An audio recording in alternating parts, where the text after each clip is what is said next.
अहिल्यामाई होळकर तसेच इतिहासाच्या अनेक विचार देऊन गेलेल्या विचारवंतांना विचारमातांना मी अभिवादन करते आणि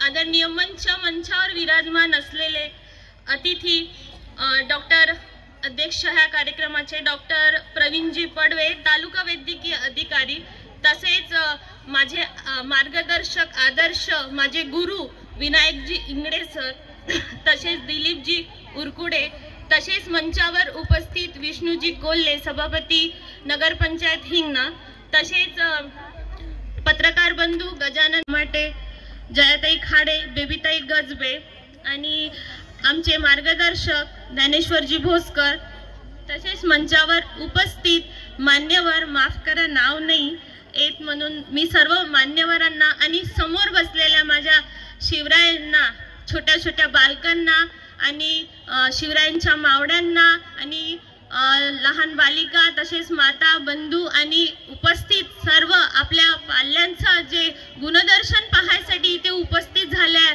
सर्वांना माझा नमस्कार देते। आज सर्व सरदार मल्हारराव होळकर बौद्धिक शिक्षण संस्थाचे सर्व सभासदांना पण नमस्कार करते। आज इथे जो स्नेह संमेलन आहे, आज शिक्षक हा खरा मार्गदर्शक होतो विद्यार्थ्यांचा, तो चांगल्या प्रकारे चांगल्या दर्जाचं शिक्षण विद्यार्थ्यांना घडवतो आणि विद्यार्थी घडतो इतिहासामध्ये। आपण आज ह्या स्कूलचा जो प्री स्कूल म्हणजे nursery play group nursery KG1 KG2 खूप लहान अतिशय लहान मुलं आहेत आणि हेच मुलं स्नेह संमेलन ह्यासाठीच घडत असते की सुप्त गुण आपण आताच ओळखला जाते। जसे बाळाचे पाय पाळण्यात दिसतात ना, तसंच आज जो वर्षभर अभ्यास करून आज जो विरंगुळा म्हणून स्नेह संमेलन घडविला जाते आणि आपल्या बालांचं सुप्त गुणांचं दर्शन आज आपल्याला इथे होते। सर्वच मुलं अभ्यासात हुशार नसतात, कोणी कोणत्या गेम मध्ये असतात किंवा कोणत्या कलेमध्ये असतात किंवा कोणता गुण त्यांच्यामध्ये असतो, त्याचं दर्शन पाल्यांना होते। मी एक इतिहासामधली एक गोष्ट सांगू इच्छिते तुम्हाला की शहाजी राजे शिवाजी छत्रपती महाराजांचे वडील यांनी त्यांचा जन्म जेव्हा झाला होता 19 फेब्रुवारी 1630 मध्ये, तेव्हा शिवनेरी किल्ल्यामध्ये त्यांचा जन्म झाला होता।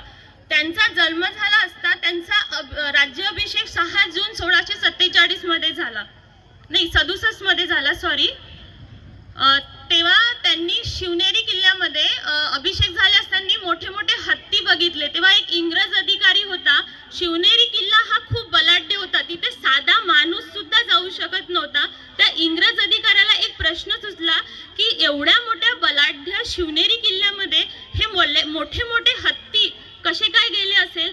हत्तींना म्हणजे एक मनुष्य सुद्धा ते अडखळ खूप अडचणीशिवाय त्या किल्ल्यावर जाऊ शकत नाही, तेवढे मोठे हत्ती कसे काय गेले?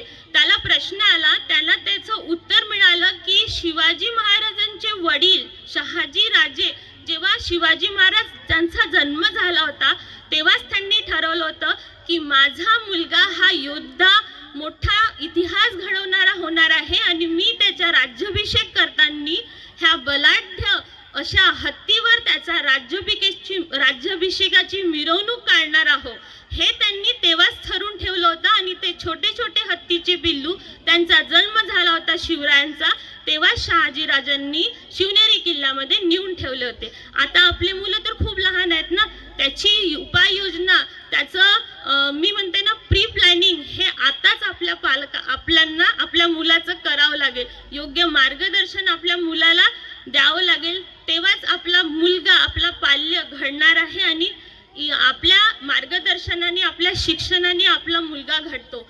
आज पालकांमध्ये जी कॉम्पिटिशन आहे की माझा मुलगा असा त्यांचा मुलगा तसा, प्लीज आपल्या मुलाची तुलना बिलकुल करू नका आणि एका मुलांनी काही केलं म्हणून त्याचा राग किंवा फॅमिली वादामुळे आपल्या मुलाला मारणं हे चुकीचं आहे।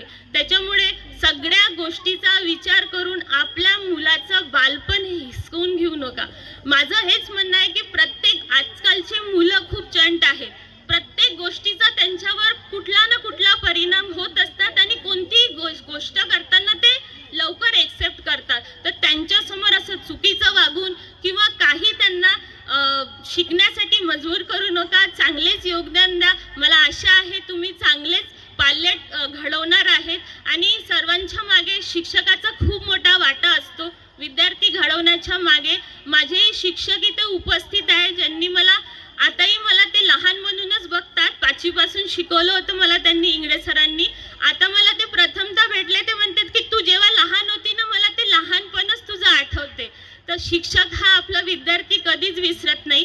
विद्यार्थी जरी विसरून जातो आपला शिक्षक, पण शिक्षक कधीच आपला विद्यार्थी विसरत नाही. म्हणून विद्यार्थ्यांना ज्याप्रमाणे पाल्य जबाबदार असतात घडविण्याला, पालक जबाबदार असतात, त्याचप्रमाणे शिक्षकही त्याचाही महत्त्वाचा वाटा असतो. आज अहिल्या किड्स प्री स्कूलमध्ये जी स्नेहसंमेलनाचा जो प्रोग्राम आहे, तिथे यांनी मला बोलवलं, मोठा मान दिला. त्याबद्दल मी सर्व सभासदांचा खूप आभार मानते, उपस्थितांचे पण आभार मानते मला ऐकून घेण्याबद्दल. आणि माझे 2 शब्द संपविते. जय हिंद, जय भारत.